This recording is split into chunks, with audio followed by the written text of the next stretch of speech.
though. Do the thing. Wait, what? Do the thing. Oh, you mean... Okay. Doesn't smell like caca to me, senor.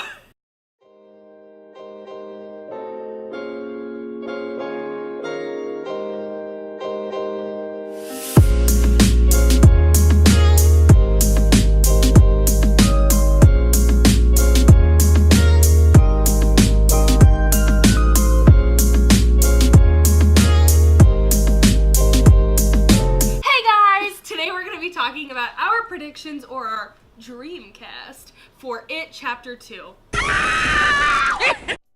It Chapter 2 takes place 27 years after the original, where the Losers Gang finds themselves returning back to Derry, Maine to fight Skarsgård's Pennywise and finish what they started back in 1989. So what did you think about the movie? I think it wasn't just a horror movie. Yeah, I have to agree.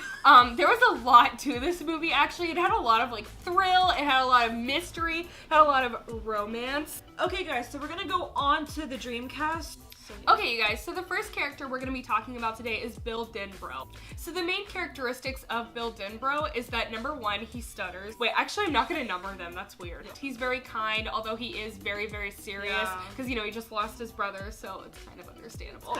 In adulthood, Bill Denbrough, well, first of all, he's married to this woman named Audra. Bev. No, not Bev. Oh my God. He moved to England. He's working on a movie, which is very fascinating. And he also is a, like, award-winning famous novelist.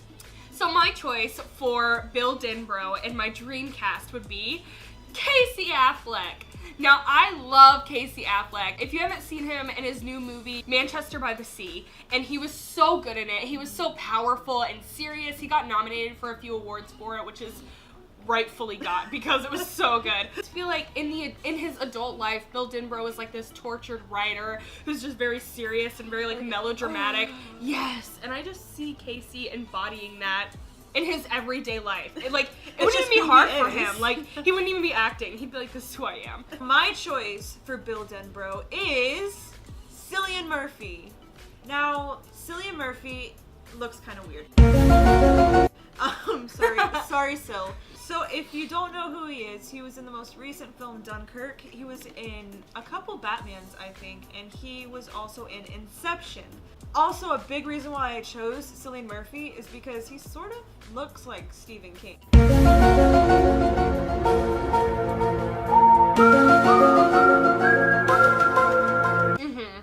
He old. Cameraman Dan, who wrote it? Stephen King. Hey! So our next pick up for our Dreamcast is Beverly Marsh. She's adorable. I know, she's so cute. She's perfect in every way. Empower women, empower women. Literally my life. Now, Beverly Marsh sort of comes from a torn household. Her parents are divorced and she got the short end of the stick and lives with her father who's horrible. As an adult, Beverly Marsh moves to Chicago, becomes a fashion designer, and is equally unlucky whenever she marries an also very uncomfortable guy named Tom. He's also horrible and inappropriate. I love it. And abuses her. She's had a great life. Literally my life. So my choice for Beverly Marsh is Jessica Chastain. Hello. Is she British? I don't know. I don't know. She I'm is now British. Let me see. Is she? Be like, hello. I'm Jessica Chastain. So Jessica Chastain is a very popular choice for Beverly Marsh because she has experience with the director. He created Mama, which was also a horror film, so she does have experience with the director, and we know that she can handle herself in a horror movie, so that's why she's one of the most popular choices for Beverly Marsh. My choice for Beverly Marsh was Amy Adams. Now, Amy Adams is the other really popular choice. I really think that the reason why is because they both have red hair, if I'm just being honest. Amy Adams got nominated for some awards for Arrival, and I think that she's amazing. She did so well, and we know that she can handle that kind of role because, as we talked about before, it kind of does some movie genre bending, and so I think that she could definitely handle whatever it throws at her.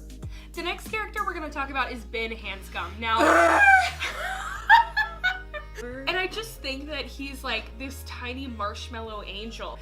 Ben is great. And then in his adult life, it's kind of hilarious because he gets ripped, honestly. He gets like shredded and rugged and hot, and he's like amazing. He turns into this like world-renowned architect, and it's just every girl's dream. At least he's fine. I don't know. He's amazing. So my choice for Ben Hanscom in adulthood would be Hugh Jackman. Now, I love Hugh Jackman. If you've ever seen like any X-Men movie, you know who I'm talking about. He's Wolverine. I think that he has, number one, I think he has the perfect look. He's like rugged and, you know, he's like really tall, which I imagine Ben being really tall. Also, I think that he's a really great actor. I think he plays that role really well, like the rugged, like tortured guy. And I think that he would do a great job. My choice for Ben is a bit of a risky choice, but I'm gonna do it anyway. My choice for Ben Hanscom is Armie Hammer. I realized too late that Armie Hammer is a bit too young for the role. I have one of those too. Yeah, but it sort of works with his transformation, and especially with a beard, he does appear older. He can appear like late 30s. Yeah. But he's tall, he's handsome. Yeah. He also has that sort of pure look to him, I guess. Like, he is very handsome, he's tall, like, he fits the description for Ben. Next up is Mike Hanlon. He is sort of, you could say, one of the least important characters in the first movie, but that changes very drastically in the second movie. So Mike starts off the movie living on a farm with his grandparents, lives on the outskirts. He's not very well liked in town. I mean, none of the Losers Gang really are, but he's sort of extra ostracized. He gets an even bigger role in Chapter 2, where he's the only member of the Losers Gang that actually stayed in Derry, because I guess he hates himself. He becomes a librarian, and Muschietti, the director, has stated that they're going to go a more dark direction for Mike. They're going to make him more of a junkie. It does make sense for him to be a junkie because he's sort of weighed down, you know, by living in this town. Yeah, but that would wear me down too. Yeah, I get wear down like waking up in the morning, so. Literally my life. My choice for Mike Hanlon is Benedict Cumberbatch. No. No. Ben! Don't come for me.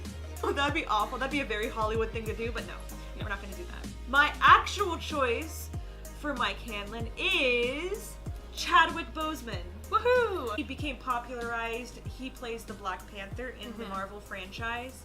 What actually won me over for Boseman was his voice. I think that his voice, it really, if you listen to any of his interviews, it's sort of very soft, lulling, and it's just, it really fits a librarian to me. And he can play a battered character very well. He played Jackie Robinson in 42. Not that that has anything to do with being a librarian, but my pick for Mike Hanlon is Idris Elba! Now, my pick for him was kind of for the same reason as Maddie's pick for him for Jessica Chastain. I think that he already kind of has like an in right now with the whole like Stephen King franchise, because he's actually starring in a movie right now called The Dark Tower, which if you don't know is based off of the Dark Tower series, also written by Stephen King. Here comes the money. Here we go, money talk. So he's kind of on fire, and I think that he is a really great actor.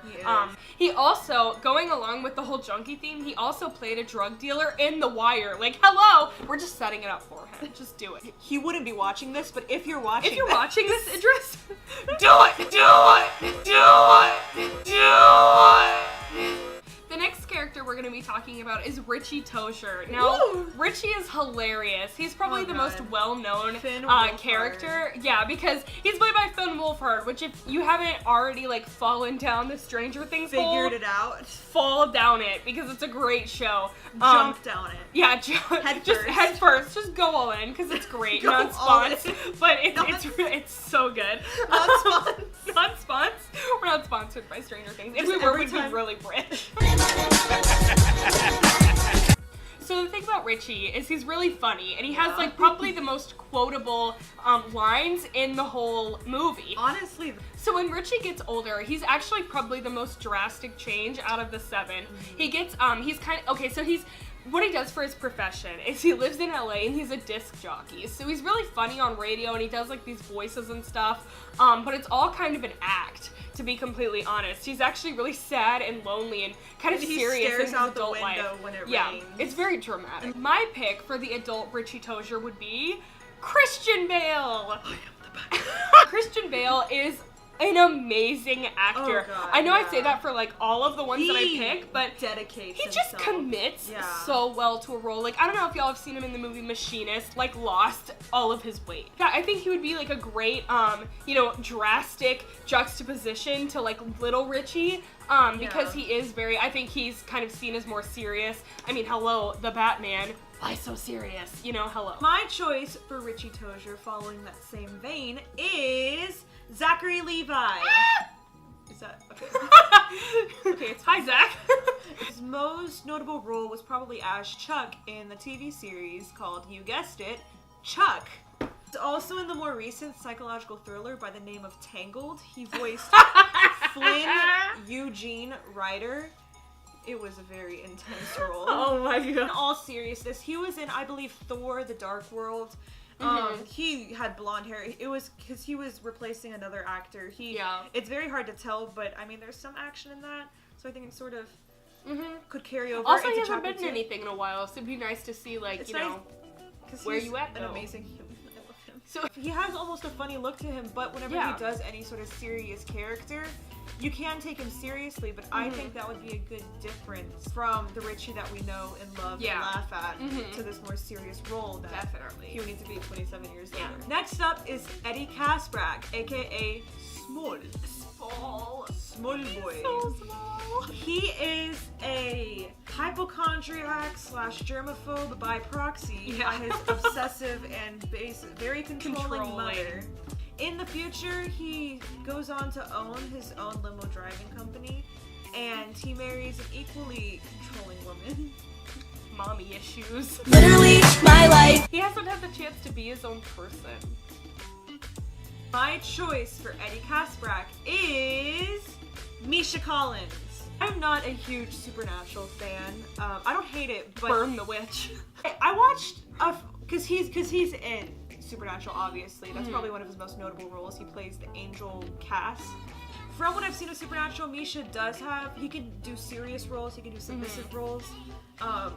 His character, from what I've seen, goes through a whole range of things in that TV shows. So he's a dynamic actor. My choice for Eddie Kasprak in his adult life is Joseph Gordon-Levitt. I chose him because I think Joseph Gordon-Levitt is also small. And if I'm being completely honest, I am basing this entire choice off of looks. I just think that he's adorable. What and I want else to could see him we- in this movie. Last on our list is Stanley Uris. Now, Stanley was really hard to choose because he doesn't have a lot of defining qualities in the book or in the movie. Specifically, his curly hair. That was the big one. He's the only one with it. And then number two, the fact that he's Jewish. They use that a lot. His whole, storyline. Yeah, he's the rabbi's son. His whole storyline is, him practicing for his bar mitzvah. The actor that I chose to play Stanley Uris is Jesse Eisenberg. Now, I love Jesse Eisenberg. He's also kind of younger looking, just like you with Armie Hammer. Yeah. I think that, Guilty. I think that it could work though, because he kind of I don't know, if you watch the movie, he almost does look a little bit younger than the other ones anyway. I thought Jesse Eisenberg was really good in, The Social Network. He was really, really good in that movie, and I haven't really seen him in anything big since that, so it'd be nice to kind of see him get out of his shell and come get into some more acting. I think it'd be great. My choice for Stanley Uris is Matthew Gray Gubler. If you don't know who he is, check out his Twitter. You will thank me. It is amazing. His most notable role was probably in the long-running TV show Numbers. Okay guys, so that has concluded our Dreamcast for Chapter 2 of It. Thank you guys so much for watching. It really means so much to us. We read the book. We're not like other girls. If you haven't seen... we read books. If you haven't noticed by now, we read it. I don't know if you heard, but it's over 1,000 pages. That's a lot of words. It's so many And words. we read them. We read every word. single word. At all, what was it? 450,000 of the words. We know how many words there were. We counted. I googled. Bye!